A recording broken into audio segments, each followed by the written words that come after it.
Right, good morning and welcome to the Sports Buffet on Elegwete TV radio. My name is Idafe Matches. You're going to love to comedy Elegwete on the spot. There's plenty of smile on my face this morning because it is officially confirmed 100% we are going to be at the All African Games. Woo! Whoa! What a crazy rush of 3 weeks. The last 3 weeks have been mad. Proposal to proposal to proposal to proposal. And it's been crazy, but like I always say that like they say, where there's a way, there's always a way. So we find a way to get these things done, and I'm happy because once we missed out on the African Cup of Nations, I was just asking myself, okay, so what's the one that we would do? I mean, we went to Veraju, but it's not as big, it's not as big, and it was a different. That one is story gathering. It's not something you want to use on the immediate. Okay, you wait for players to move and then you keep them. This is archival content. There's a difference between getting archival content and getting, on the minute content, like giving people news, update, information, relaying to people. So it was crazy for a year that we promised ourselves that we are going to be on the road a lot more than we've been in the last 3 or 4 years because from COVID, we've really not bounced back and gotten back on the road as we had planned when we started. So we agreed that this year maybe the studio we would be saying bye bye to the studio and focus on going on the road a whole lot more. And we didn't make it to the African Cup of Nations, and part of that was my decision because I didn't see the Super Eagles good enough to go that far, right? But then they surprised me, and I'm sure they surprised you as well. Not just me alone, but just about everybody in the game. They surprised all of us, and it was a pleasant surprise. And beyond that one, the next best thing was the All African Games, and maybe the Super Eagles qualifiers. We hear that the friendly match against Argentina will be cancelled because of visa issues. Well, then there's going to be the World Cup qualifiers that will come thick and fast. But today, officially, the contract of the manager of the Super Eagles have come to an end. Stories have been on that is most likely going to Algeria. Algeria, the story also is that he is not their first choice. So whether they would go ahead, the coach, Petrovic, I was his name, that they wanted to hire, somehow did not respond within the 48 hours that he was given. And so one thing led to the other. They decided to go to option B. When the desired is not available, the available becomes a desired. So when you're trying to hire coaches, it's always not one coach that you have. Okay, so they decide to go with the other coach, and they offered the job to Jose Peseiro, who also accepted the job and said, "Okay, yes, if you're available to give me this, meet this condition, I'm good." Yeah, a lot of Nigerians says, "Okay, anywhere he goes, he will not have the pool of talent that he had in Nigeria." But for me, I thought I saw his impact at the African Cup of Nations. I mean, may not have been a good sail, a smooth sail, but I saw his impact at the African Cup of Nations after the first game, and it was his impact that got us all the way to the finals. I wouldn't take that away from him. I know a lot of people, "Oh, the coach is not good, his tactics is bad, his man management is bad." Yeah, I can question his man management when you look at the injuries to Trustekong, Olaino, and what's it called, Zaidu Sanusi. But and then the way we've qualified, and then the precarious situation we find ourselves with the World Cup qualifiers also would be difficult for other coaches to say, okay, they want to take the job, because you're looking at this and say, okay, how would he, how would he go? Any coach that coming out, how would he go with the new manager? Remember, somehow the qualifiers, we have 2 points, South Africa have 4 points. We're not up. We played 2 games already. We played South Africa at the African Cup of Nations. They have spoiling for war, like, okay, Nigeria is not as good as we think. They have a team that is put together. Somehow they are progressing. Why? Even though we got to the finals of the African Cup of Nations, it does look like we're just about to regress. Okay, so I'm going to call someone, one of the guys who for me, follow a lot of the players of the Super Eagles. One journalist who I kind of like, sometimes when I read his work or see what he does, I kind of like feel like it's me, but he's a better writer than I am. I'm not even half the writer that he is. I've got to be honest about that one. One of the things that I like to say to people is when you see somebody that is better than you, acknowledge it first. So he's a better writer than I am. He's prolific. He shoots from the hip like I do as well. He's a lover of the domestic game. I don't think that I know anybody. So there might be someone. So I'm putting this out so people don't say, "Oh, I'm overhyping my friend." I don't think I know anyone who's committed to the to Nigerian players like this guy. Practically can take a bullet for them. I have friends that are Nigerian players, but I always tell them, I not use my life defend now. No, I don't. I know they don't reach that place. We are friends. If not they misbehave, if I see people insult on, I go join them insult on too because not they misbehave. But this guy, and it's not just a lover of the Super Eagles players from when they are successful. I think when I decided to do grassroots, this is one of the person that I model my work after because he's a guy who's followed footballers from when they were nothing. They slept in his house, they eat his parents' food, and he's a wonderful guy. He's traversed the length and breadth of the country, following Nigerian football and writing and talking about it. Sometimes he goes, to the top. He goes to war for Nigerian football. And, in any other country, you call him a hero of Nigerian football. I have Mohammed Lawal, if I'm not mistaken. Mohammed Suleiman.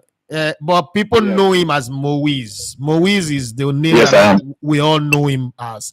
And you were the one for goal.com, you're the one that wrote a very enticing, beautiful piece about the contract ending of Jose Peseiro. That's why I'm having you on the show this morning. I need to get your take on it because first off, I've surfed the net in the last 1 week and I'm looking at everybody who's writing any story. Seems like they are taking bits and parts of your story and just, making stories of it. But you chronicled the story very well. Let's start with the Algerian job that is up in front of the coach. But there is a caveat. Their number one choice might change his mind as I want the job and we don't know what will happen. Moise, first off, before you give us anything, introduce yourself to the guys who are listening or who are watching me right now who don't know you. All right. My name is Mohammed Suleiman. I am based in Kaduna State, but I'm popularly known as Maurice. I work with Liberty Radio by the side, and I also am the CEO and the publisher of OngoNigeria.com.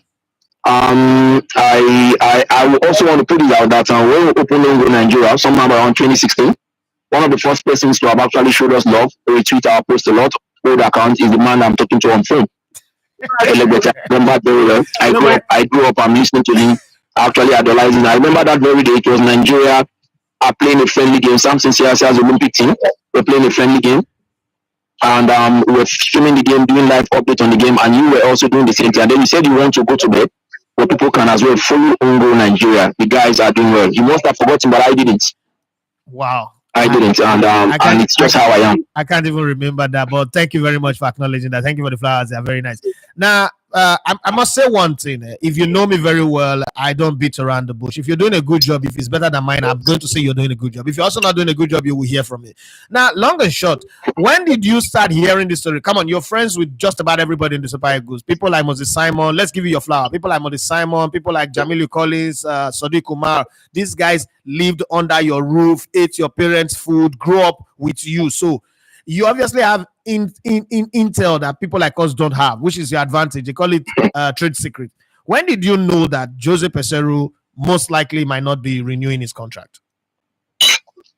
Anyway, that wasn't from any player. That was from sources that are close to Jose Peseiro because I'm privileged to know one or two people inside his cycle, and I do interact with them once in a while. The entire thing about Jose Peseiro's contract is that he really wants to stay.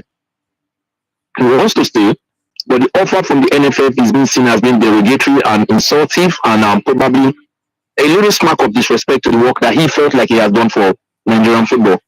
Because, you and I know that he agreed to take a pay cut for a contract, a short-term contract that will just extend till after the AFCON. After which, if he reaches the semi-final, they will now renegotiate some terms in the contract, even though he now has the option of a 2-year deal. When it was time for him to be offered a new deal, because his contract expired yesterday officially, Yep. When it was time for him to be offered a new deal, the NFF offered him a deal. Of course, they did. But in the deal they offered him the same terms. Meanwhile, he is asking for much more than what the NFF are offering him because they actually had offer elsewhere that is going to earn much more. I start this way, for instance. He wants his assistant and his goalkeeper trainer to be covered by the NFF. Presently, in their present arrangement, it is the NFF, it is from his salary, which is around $50,000 a month, that he pays his assistant and the goalkeeper trainer that he brought, Nuno Caparato. He pays them from his pocket, and then his assistant is Ito Asensio. He pays them from his pocket. Now, what the man is asking is that, okay, fine, put these guys on the same pay. Now, if we are to do that, it means to say he wants $80,000 now, the way it was before the pay cut that for the short-term contract that will cover the period of the AFCON. Now, what he's asking for now is that, okay, give me back my $80,000 that I was earning and place these other guys on salary. So the total wage bill that Peseiro might be going home with in a month could be around $130,000 or $150,000 a month when you factor in his goalkeeper trainer and his assistant coach. My boss, like I love calling you, like I even stored your number. If we don't even pay Peseiro, we can't even pay Peseiro $50,000 on a regular scale. Are we going to be able to pay Peseiro and his people $150,000? That's exactly. Let's not forget that the offer he got in Algeria was around $200,000 a month, because that was what Jamal Belmadi was earning. In fact, 200,000 euros, not even dollars. And that was what Jamal Belmadi was earning.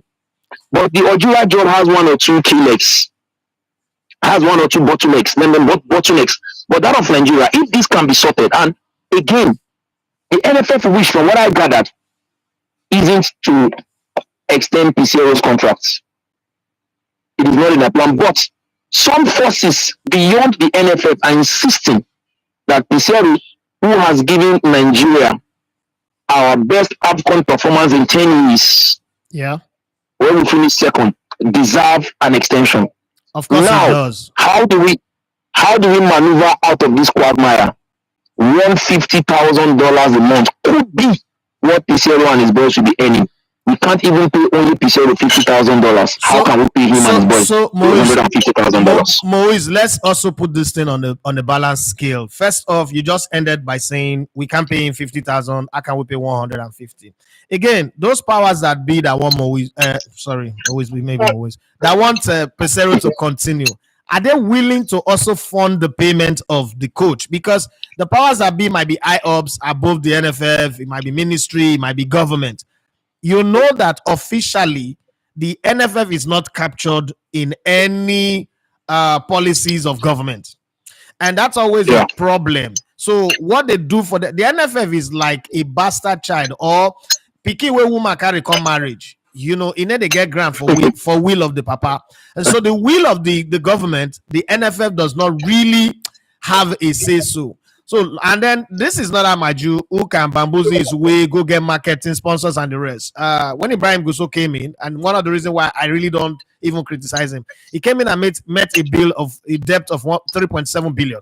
And he's tried his best to, extricate those things from himself, detangle himself from all of those, pay the people he could pay and all that. And then this is one of the first time we've gone to a competition without any hula baloo about bonuses and all that. I don't know if they've all been paid, but we did not hear any story. Having said that, I feel good about the management of the finances, even though I have issues with Peseiro playing injured players and people calling it commitment, because some of those players' career could have been ended. It could have also affected their contract if they were in the last year of their contract with their club, and it could have affected their club career going forward. But having said that, what would you, because if we're talking about experts in this position and you are one, what would you advise the NFF in this situation? Because if we're going to go get a new coach, let's also take it for sure that the new coach will come with his backroom staff. He will not earn 50,000. He already knows that the former coach was earning 50,000, and then they also know what the market forces are right now. What would you advise the NFF to do? Go local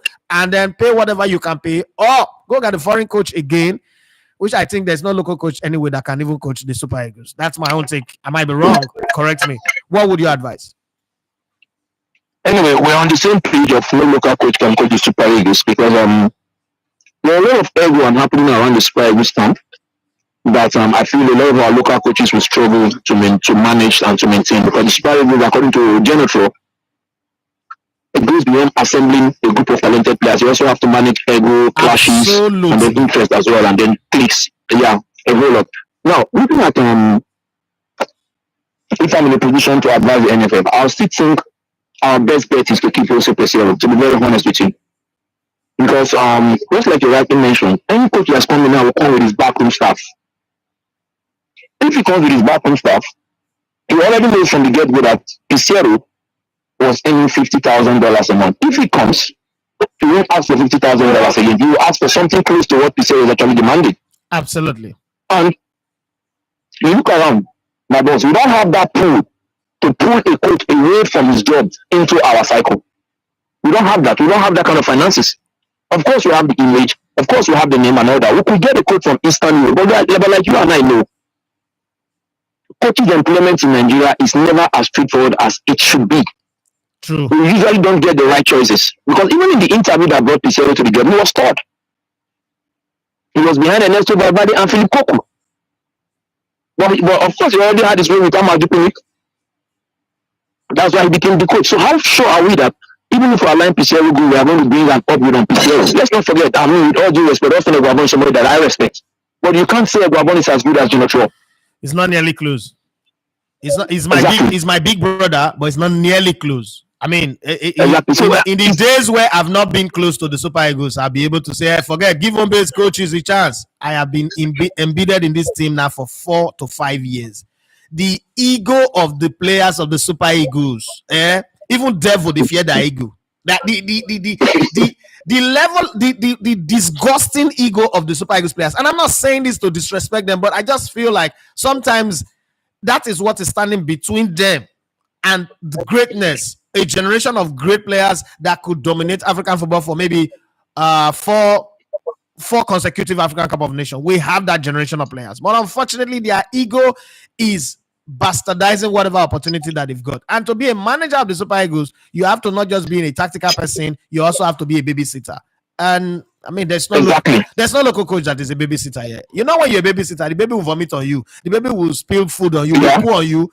You will still love the baby enough, clean the baby up, clean the whole mess, and still be rocking the baby, singing song and doing all that. That's exactly how to manage the Super Eagles. I tell people that as a matter of fact, the Super Eagles does not need a coach. The Super Eagles need a manager who comes in and, just manage them. And then, the funny thing with managing the Eagles is you now still also have to manage the Nigerian sporting media. You also have to manage the NFF and its discombobulated bunch, and then you have to manage the expectations of Nigerians. And this is where people will get angry with me, but I say that when it comes to football, a very large percentage of Nigerians are ignorant about their own national team.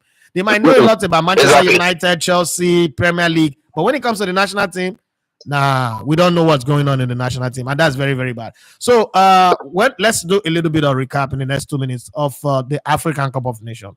Going to the AFCON, you were like me too, you didn't go to the Nations Cup, and it was surprising because you are a regular attendee. Going to the Nations Cup versus coming out of the Nations Cup, what were your expectations and what was your realization?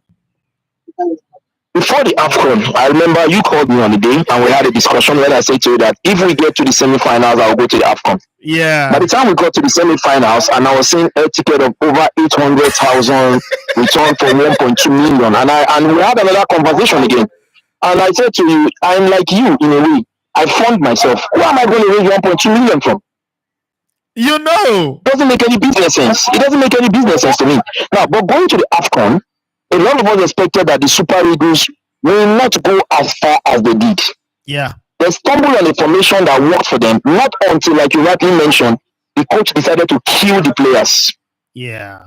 Because on good authority, a backroom staff told me that he only had faith in 15 players. No, it's obvious. He had faith in 15 players. From his selection, it is obvious. Only 15, and yet he went to the squad of 2023. The All African Games begins on Thursday. Is it Friday next week? Friday next week. Yeah, Nigeria in the ladder of countries that have participated in the All African Games at the beginning. we are the second most successful country at the All African Games. But again, Ghana is hosting it, and for the second time in the history of the competition, they are going to be having two different centers. Who's back on? I would have to ask that question, and then before I let him go. But okay, so he's back. What's your expectation for Nigeria? Seeing that even sports we are pulling out, even when we've qualified, like in basketball. Okay, so what's your expectation in this? My expectation is low, and I'll advise others listening to me to also lower their expectations. We are just going to the All African Games to make up the numbers. I remember when I saw you in Abuja, one of the things I said to you was your all-out approach against the then Minister for Youth and for Minister for Sport, and I told you you should be wary because you are in Abuja and all of that. I remember we had that discussion at the Moshood Abiola Stadium. You said, bros, you know the fear. I said, let's see how now the damage that Sunday Dare did to our football, did to our sport in that 4 years. I'm not sure Eno can complete it, can rearrange it in 9 months. Yeah. Senator John Eno, I'm not sure he can rearrange it in 9 months. So everything we are suffering from now is from the decay. Is from the decay of the Sunday Darius era. And then you add Solomon Dalong to it. Before that time again. Yeah. So you are now looking at 8 years of wastes. We are looking at 8 years of waste. So how do we go about? We don't even have people with interest of the game running associations. Association chairman and association president were handpicked. And even for the NFF, he tried going that route, but it just didn't work because they had to move the Congress away from his reach. Yeah. After all, he tried to make them hold his own state in Abuja so he could influence it and all of that. So it's just if we are being honest with ourselves, our sport have never been this bad. The last 8 years under Dalong, under Dari was nothing to write home about. We don't expect to do well. I mean, the preparation for the All African Games this year started from the end of the last All African Games, and it's the same for the Olympic and any major sporting event. You start preparing for the next one immediately this one ends. What have we got? What do we have on ground by way of preparation? We had two different AFN factions. We had faction. In fact, I think during Sunday Darius era, there was only one ministry that didn't have, there were only two sporting federations that didn't have faction. The NFF and volleyball. Yeah. Every other association had faction. All because of the politics of I want my person there against those who say, okay, no, this is how it should go like. So we should not expect anything. But I'll be pleasantly surprised if we finish in the top 10 of the medal category. Come on. We're not that bad. Nigerian athletes will just fight for themselves now. We're not that bad. But I am saying, sir, this is Nigeria, where willpower will always trump lack of preparation. True. Willpower. We are strong-willed people. I agree with you. That is my own take on that. All right. Thank you very much, Moise. Let me say to you that I would regularly need your expert opinion on sporting matter from here on. This is your first time on my show, but I want to make it a regular thing. Thank you for availing us your time.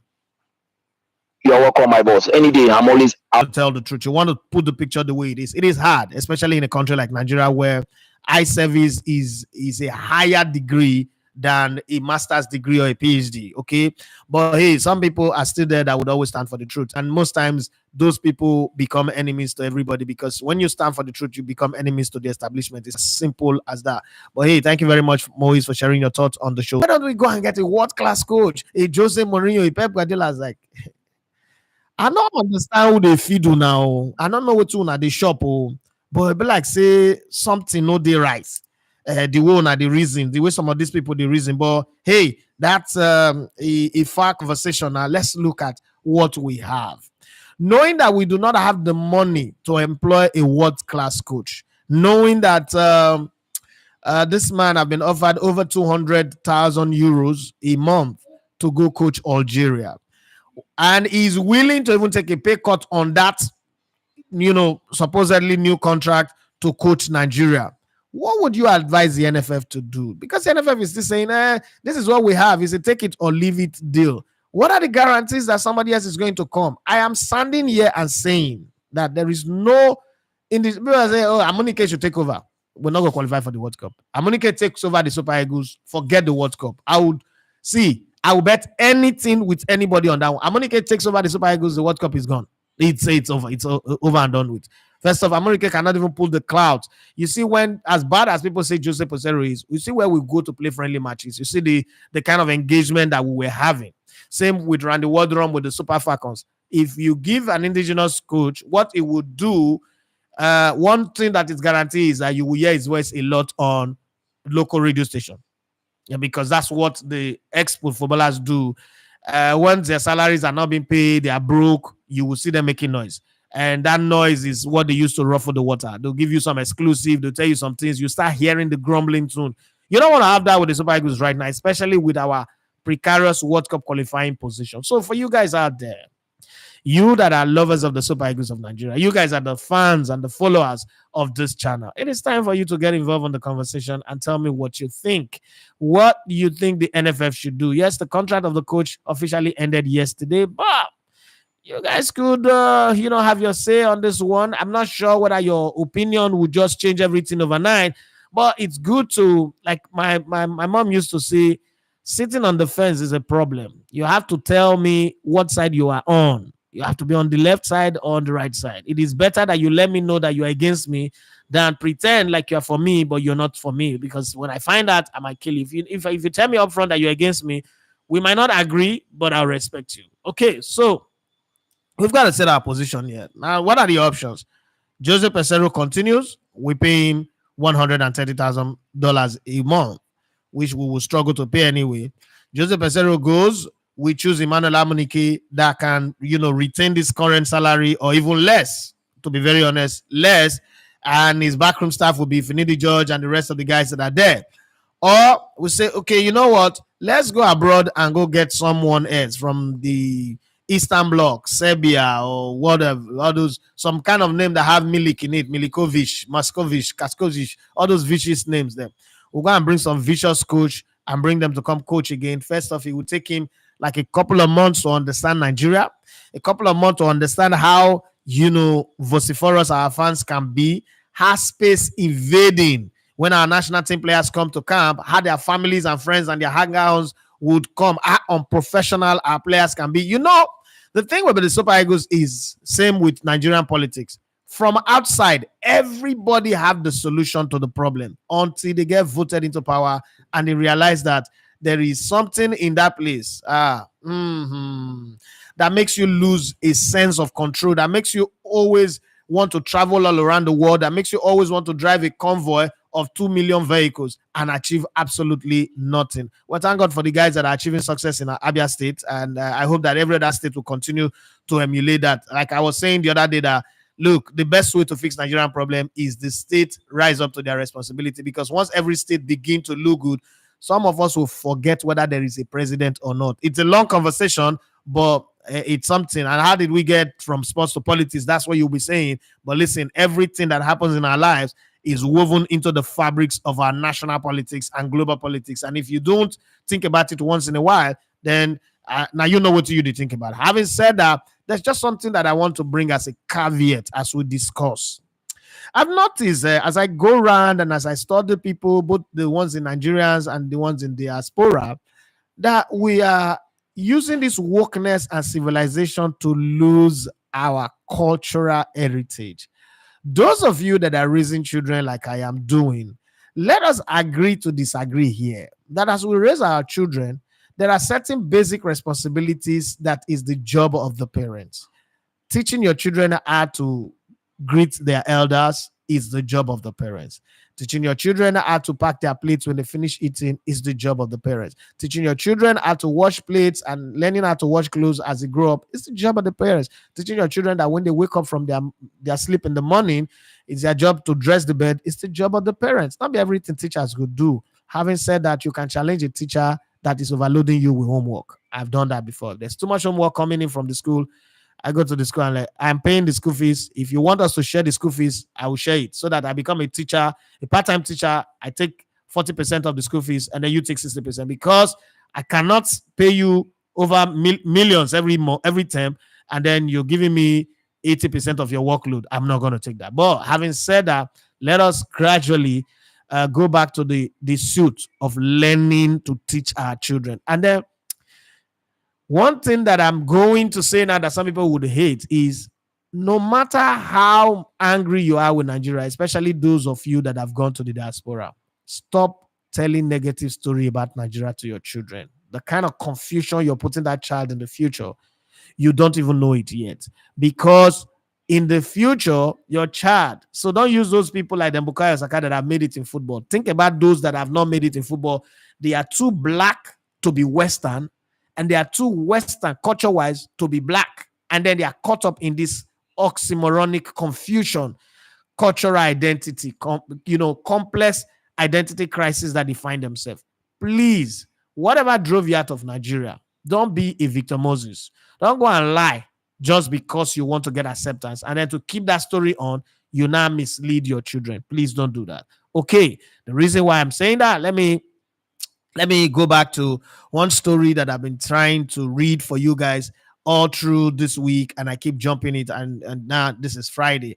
Okay, knowing fully well that we're going to the All African Games next week. It's gonna be a crazy week. And somebody already sent me a message. Hi, Daffy, would you be doing your live from the All African Games in Ghana? Obviously, I would. We might miss some days depending, but I think we will have more night show than the daytime shows. I was reading the other day, and I think I stopped at Alexis Sanchez and Sadio Mane. I got to Sadio Mane, if I'm not mistaken, and then there was David Beckham. And when I saw David Beckham, I just stopped. I like David Beckham, you're not suffer now. But let me read what the difficulty that he overcame.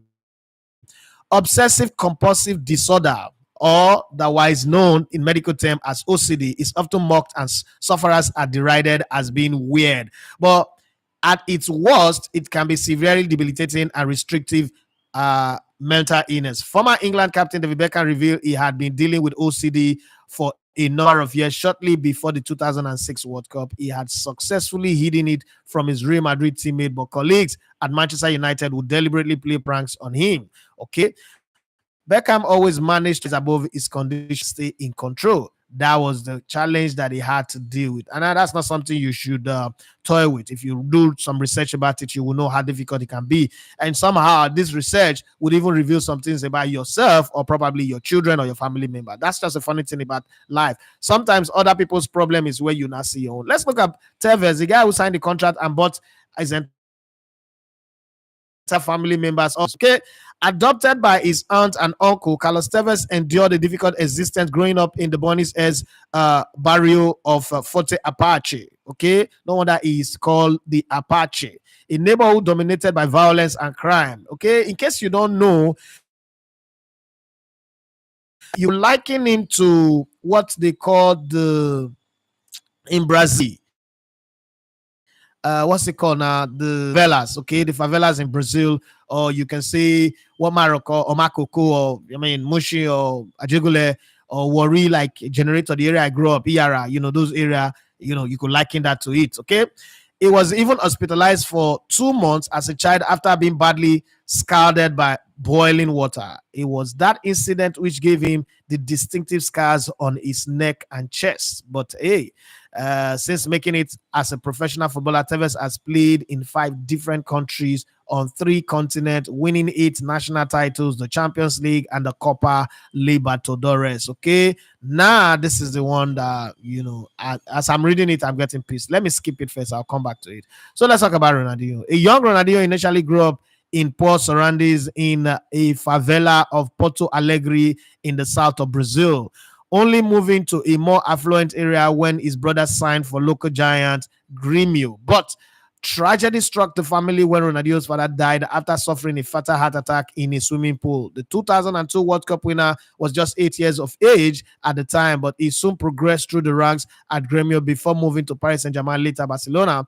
It was at Camp Nou that his Samba style would cement his place as a global icon. Now let's talk about Ricardo Kaká, or Ricky, as Shevchenko would love to call him. This is a player that came into AC Milan under Carlo Ancelotti, and they said he was too tiny, he was too small. And he's coming into feature a team that have the great, the legendary, the magnificent, fabulous Manuel Roy Costa as the midfielder, and that's the position he's coming to take. And it looked like a schoolboy, but then when the schoolboy had his first training, the entire team went to Carlo Ancelotti. That guy has got to play in the first team.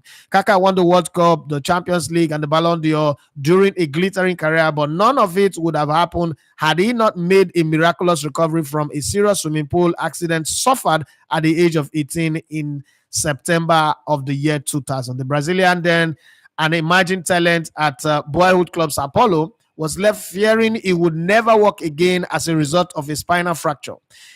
He credited God for healing him and allowing him to resume his blossoming career. And less than 2 years later, he had his hands on the World Cup trophy with the national team. Kaka remains the last player other than Lionel Messi or Cristiano Ronaldo to win the Ballon d'Or, as at the time this article was written. Now let's go to Cristiano Ronaldo. Cristiano Ronaldo came from humble beginnings on the Portuguese island of Madeira and had to leave home for the bright lights of Lisbon at the age of just 12 in order to pursue his dream of making it as a footballer. Footballers Johnny knows you. I have 11-year-old son. I imagine by this year I will be 12. April or so. Yes, April. And then he comes to me that I'm leaving. I'm going to pursue my dream. I pack my bags. I'm leaving town. I bought a one-way ticket. Bruno, you're living where? Sit down there. Well, hey, you can only say that sit down there because you have money to feed them. Right? To be very honest, if you have money to feed them, you can make those decisions. But if you don't, think about it for a minute. Parents don't even have time to stop you. Ronaldo was also later diagnosed with a racing heart and underwent surgery to save his career before it had begun. But by the age of 18, he had signed for Manchester United and is now a Real Madrid legend. Okay, Lionel Messi is on the conversation as well. Always a small child, Lionel Messi was diagnosed with a growth hormone deficiency at the age of 10 that required expensive treatment only partially covered by his family's health insurance.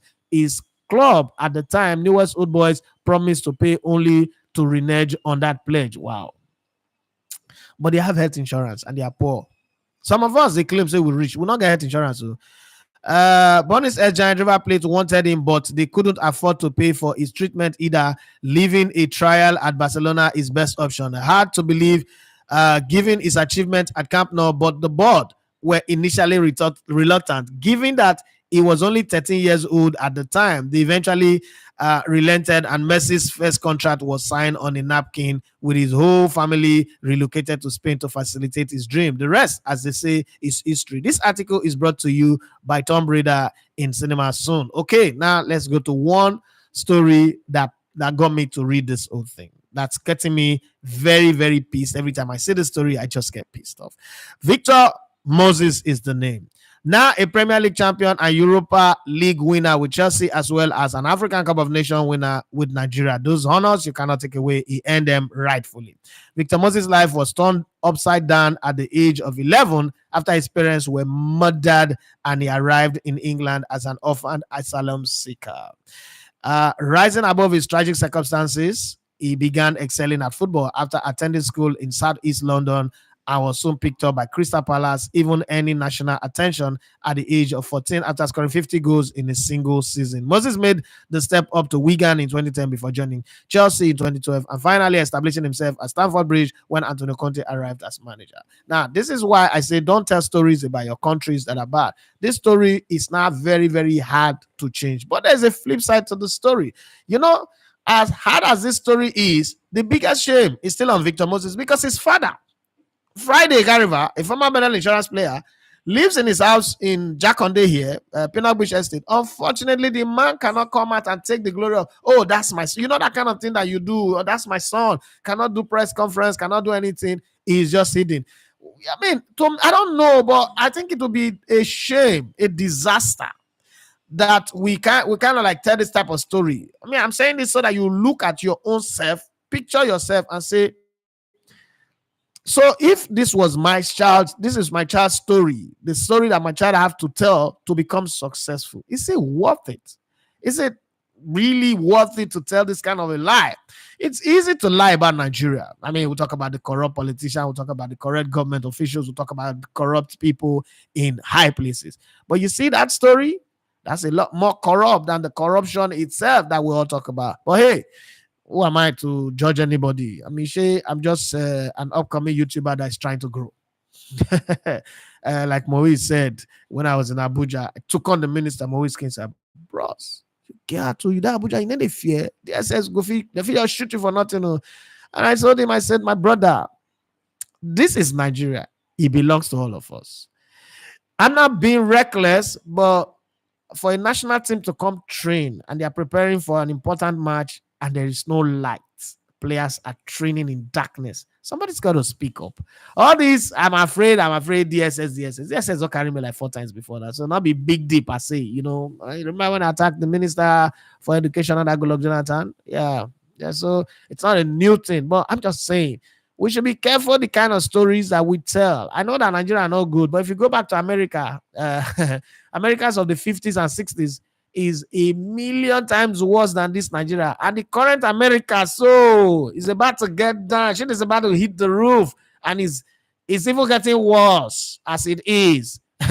They are contemplating that. I mean, there is fear in America that military might even take over government.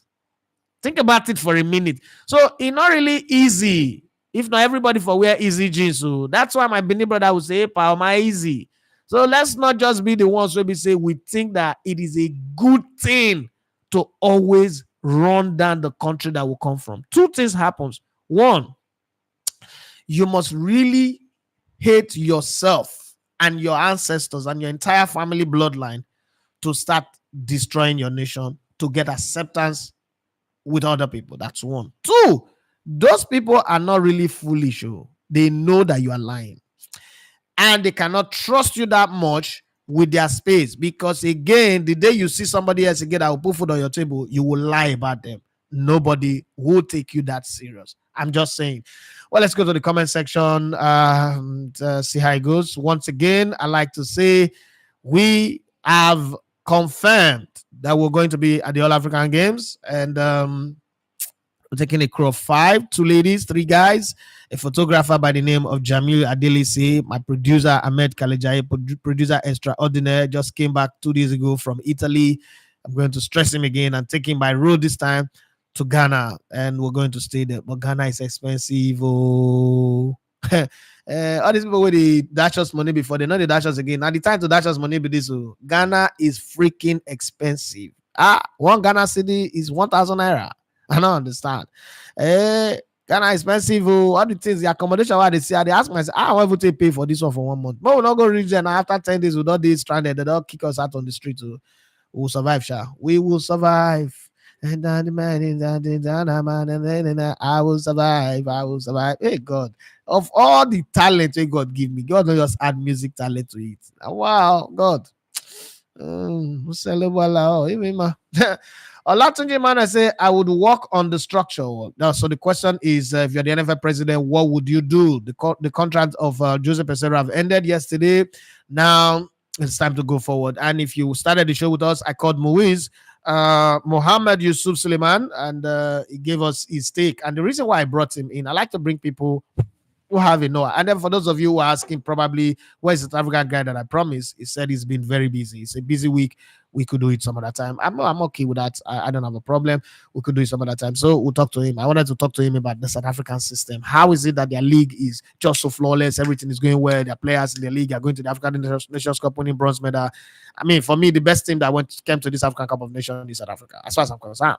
I mean, you might see it differently, but from the angle, from where I'm standing, I think South Africa are the biggest benefactors of this African Cup of Nations. And the day I would have an opportunity to interview the CAF president, what's his name now, Patrice Motsepe, there's one question I would ask him.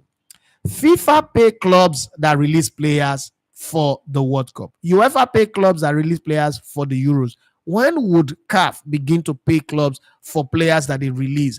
Now, when we start to do that, I want them to put a caveat in it. If you're bringing players from the leagues in Africa, you will get extra. I just want them to put a caveat on that deal.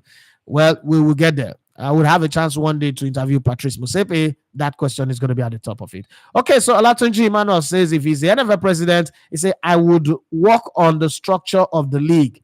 It's more of a structure problem than coaching problem. Luck played its role at the AFCON and coaching. We need more than that going forward. Bros, are you sure you are answering the question that I asked, or you just choose to go to one Facebook page or WhatsApp page and copy and paste something here? Because it's not related. What we're talking about is the contract of the manager of the Super Eagles, the coach, Jose Peseiro, has ended yesterday. We're going forward. It doesn't look like he's going to continue. If you're the NFL president, what would you do in respect to coaching the Super Eagles? League does not have anything to do with NFF right now. The league is in the hands of Elegbele and Co and GTI, and they are doing their level best. They can do better, but they are doing their level best. Bros, try to understand the topic. Akimbola Larry say, we are here for a great show. Thank you very much. Henry Morris says, good morning, sir. If we want to have a chance to qualify for the World Cup, we should do everything to keep Jose Peseiro. Fatutu Abiadu says, Elegbete one. Good morning to you. Favor Ezoji says, good morning, Elegbete one. A happy, oh Jesus Christ, please let's not even go to that happy new mountain. I don't like it at all. Let's not even bother about ourselves about just keep it moving. Talk about for what say Nigeria deserve better than what we currently get from Peseiro. His negative tactics was badly exposed in our last two matches against South Africa, and Ivory Coast is just not good enough for Nigeria. Now, talk about for as an educated person, somebody who go school. How does this now answer the question? The thing is, sometimes if I don't talk now, they'll say I didn't insult people. The coach contract don't end. We need a new coach. If you be NFL president, what would you do? Now, this thing I make people they fail. So you are now in position to do something. You are here lamenting. You're like that man by the pool of Bethesda. Jesus came. What do you want me to do for you? They lament. What do you want me to do? They ask him. Second time, he was still lamenting. Wow. Now be to write plenty. I be intelligence. Demola Abiodun Ibrahim says, I think we should keep Peseiro and pay him. Then we give him what he wants from him. Qualify us for the World Cup. The next AFCON, qualify and win it. Talk about what I say. I also believe we can afford to pay any foreign. My friend, get out of this place. Talking here. Now your pocket the money from welcome. Here's a Patrick say, in this country where we are detaining Binance officials because we defined our money, I beg, give Jose another pay cut and 2 years deal. I beg. Another pay cut. Join the one with the already cut already. Okay, no wahala. Talk about what I say. Not be to do. People sentimentally want Amunike, but I refuse to join them. No local coach sabi this job for now. Yemi Dana might say, wow, that is really disappointing. After all my mom plus dad did and sacrificed to get me where I am. So I go come turn successful, no fit claim them and let them share in the success. That is sad. Well, when some people, and let me tell you, one man told me one story one time when I was in Canada. I was working in the farm, plucking tomato, putting in a crate. And he said to me, my dear, he called me African boy. He said, my dear African boy, because when we talk, I always like tell him about how good Africa is, how wonderful we are, And the guy was like, I'm the first black person he's met. And, there were some Ghanaians, Gambians, and Zimbabweans, working in the farm there. And he said, why is it I'm the only African that talk good about Africa? Like, I kind of like feel like Africa is better than Canada and the rest. And because he kept asking me, do I want to stay here permanent? I said, no, after my treatment and everything, I'm going back to Nigeria. And he's like, why is everybody else don't want to go there and then you want to go there? You want to go kill yourself? Because the impression he have is like, we're living in the zoo. We're really suffering. Everything is terrible. We don't have food to eat. All those pictures that they show where, somebody will bend down. The dog is very tiny. Flies gathering them. They're wearing only pants. The pictures are always in black and white. And then I told him, I said, no, that's not who we are. We live in castles. We have bigger houses than you people. I said, you see this thing, US and Canada have a lot of houses that are built with wood. And I told him, I said, listen, this house that you have, that you are feeling big, in my country, if you build a house like this, you're a poor man. You're suffering. I don't care whether you're using mahogany wood or you're using maple wood, you are suffering. To use wood where termite go shop to build us, you are suffering. You see, poverty will kill you, so you are suffering. You're living in the village, you are suffering. And the guys always look at me like, what are you saying? I say, yeah, because it does not make sense. It doesn't make sense to think that you are like I used to tell him, his name is Greg, Mr. Greg. You can't convince me that you get money past people within my country. Have you been to Nigeria? I said no. Have you been to Africa? I said no. You're ignorant now. They say me. I live there. I've come here. I'm seeing the two countries. You're just you know you're confused. You think that this thing that the media is telling you is the truth. You don't know anything. We live with animals at home and for where. I said, but let's even. I used to tell him. I said, let's even hypothetically accept that we live with animals. Do you know how powerful we are to be living with lions and elephants and tigers, and then they are not hurting us? I mean, does it not tell you that people don't have sense? People are not get sense. We're living with all these animals. We're still alive. Okay, now. As I said before, your forefathers came to move slave from Africa. We're already very organized. We discovered the galactic powers in Mali and in Egypt. Have you forgotten? We were the ones who, with a telescope, already start doing stargazing.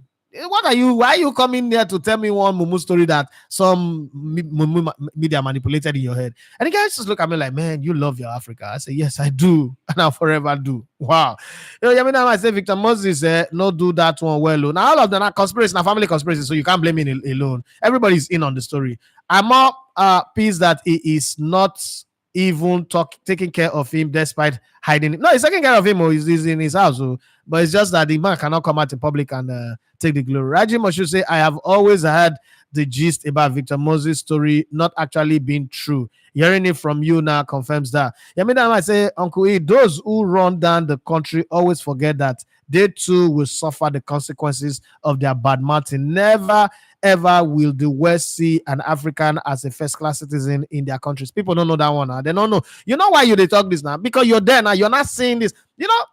When Kingsley there was here, and it was my best friend Abrila. So one of the best guys that I work with, Abrila. He was. There's a guy that puts his life on the line for the company and for people. And when he left, I felt it. For the company, I know that he lost somebody. All of us that were shining. That's a guy. That's the power. That's the brain boss. That guy. The sacrifice. Somebody don't wed, marry, your wife get belle. He leave. He see they stay for office. He go stay office for Monday to Friday. Friday night he go drive, go out.